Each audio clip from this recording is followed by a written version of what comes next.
बातमीपत्र सविस्तर पाहूया बातमी काँग्रेस संदर्भातील। काँग्रेसच्या पदाधिकाऱ्यांची शनिवारी बैठक होणार आहे। ईडीच्या कारवाई विरुद्ध निषेधाची रणनीती आखण्यात येणार आहे। काँग्रेस अध्यक्ष मल्लिकार्जुन खरगे यांनी ही बैठक बोलावली आहे। नॅशनल हेराल्ड प्रकरणामध्ये काँग्रेस नेत्या सोनिया गांधी आणि राहुल गांधी यांच्यावरील ईडीच्या कारवाई विरुद्ध देशव्यापी काँग्रेस आंदोलन आणि निषेधाची रणनीती आखण्यासाठी ही बैठक बोलावण्यात आलेली आहे।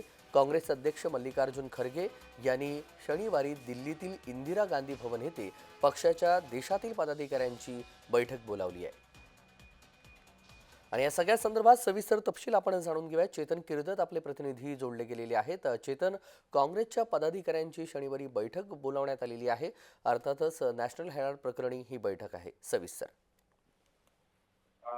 तेजस, नॅशनल हेराल्ड प्रकरणात काँग्रेस नेता सोनिया गांधी आणि राहुल गांधी यांच्यावरील ईडीच्या कारवाई विरोधात देशव्यापी आंदोलन आणि निषेधची रणनीती आखण्यासाठी काँग्रेस अध्यक्ष मल्लिकार्जुन खरगे यांनी उद्या म्हणजे शनिवारी दिल्लीतील इंदिरा गांधी भवन येथे पक्षाची देशातील पदाधिकाऱ्यांची बैठक जी आहे ती बोलवलेली आहे।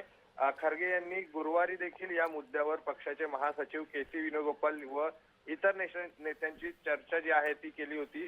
केंद्र सरकारची दहशत आणि नैतिक दिवाळखोरी दाखवणाऱ्या या सुडाच्या कारवाईचा निषेध करण्याच्या देशव्यापी आंदोलनात काँग्रेस जनतेला कसे सहभागी करून घेईल आणि सरकार विरुद्ध कोणत्या पातळीवर निषेध नोंदवले याबाबत खरगे हे पक्षाचे सर्व सरचिटणीस, राज्य प्रभारी आणि आघाड्यांच्या प्रमुखांशी संवाद साधतील अशी माहिती जी आहे ती के.सी. वेणुगोपाल यांनी दिलेली आहे। अगदी चेतन, देशव्यापी आंदोलन या कारवाईच्या विरोधात काँग्रेसचं आपल्याला येत्या दिवसामध्ये पाहायला मिळेल। महाराष्ट्रामधून कोण असेल या बैठकीला?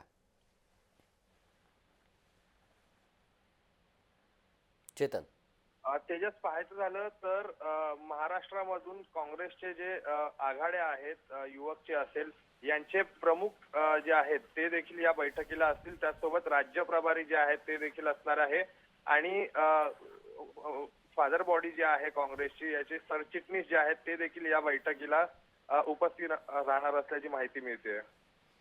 अगदी धन्यवाद चेतन, आपण दिलेल्या सविस्तर माहितीसाठी। बातमी संदर्भातले अपडेट जाणून